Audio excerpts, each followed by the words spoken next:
ये बात तो शायद आप जानते ही होंगे कि अगर आप इंडियन कॉन्टेक्स्ट से बात करते हैं तो डेथ पेनल्टी जो है वो रेयरेस्ट ऑफ रेयर केस में ही दिया जाएगा। और ये किस केस से कहा गया था? तो ये कहा गया था Bachchan Singh versus state of Punjab के केस से।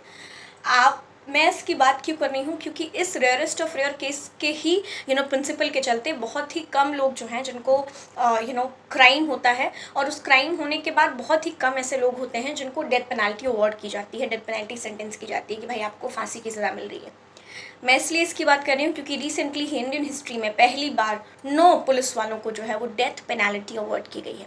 Now I wanted to make it very clear that ऐसा नहीं है कि ये डेथ पेनल्टी अभी चैलेंज नहीं की जा सकती अपर कोर्ट्स में, और फिर एक मर्सी पिटिशन का भी लास्ट ऑप्शन होता है, वो भी ऑप्शन अभी अवेलेबल है उनके पास।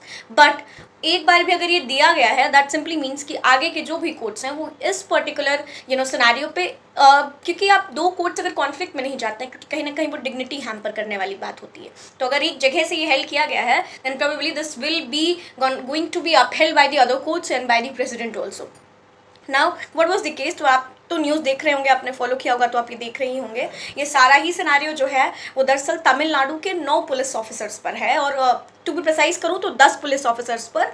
एक पुलिस ऑफिसर की जो है वो ड्यूरिंग कोविड डेथ हो चुकी थी, तो सिर्फ इसीलिए जो भी अभी पनिशमेंट्स जो है, जो कन्विक्शन हुई है वो 9 के लिए हुई है। दरअसल जयराम और बेनिक्स 2 पर्सन थे, 2 शॉपकीपर्स थे, बाप और बेटा, यानी father and son, and they were running a mobile shop. और गलती उनकी बस इतनी ही थी कि उन्होंने कोविड टाइम में, क्योंकि 2020 की ये घटना है, तो कोविड टाइम में दिए गए समय सीमा से ज़्यादा थोड़ा अपनी शॉप को खोले रखा। और जब पुलिस वालों ने क्वेश्चन किया तो जो फादर थे यानी जो जयराम थे, उन्होंने सवाल कर दिया कि भाई आप ऐसे सवाल नहीं कर सकते हैं, ये हम इतना भी कुछ गलत नहीं कर रहे हैं। ऐसी स्थिति में पुलिस वाले उनके पिताजी को भी लेकर के गए, और जब बेनेक्स गए ये क्वेश्चन करने कि आप कैसे फादर को मेरे लेकर के आए, या फादर से मिलने दीजिए, तो उन्होंने बेनेक्स को भी कस्टडी में रखा। और एक तरीके से अगर मैं इसको समअप करूँ तो पूरी तरीके से कस्टोडियल डेथ का जो है वो केस यहाँ पे बनाया गया है। प्रॉपर तरीके से आईपीसी के मल्टीपल वेरियस सेक्शंस के साथ इनको चार्ज किया गया है, फिजिकल ब्रिटैलिटी, हैरेसमेंट, और मल्टीपल चार्जेस लगाए गए हैं। लगभग इन 5-6 सालों में 50 से ज़्यादा विटनेसेस और 2000 पेजेस की चार्जशीट,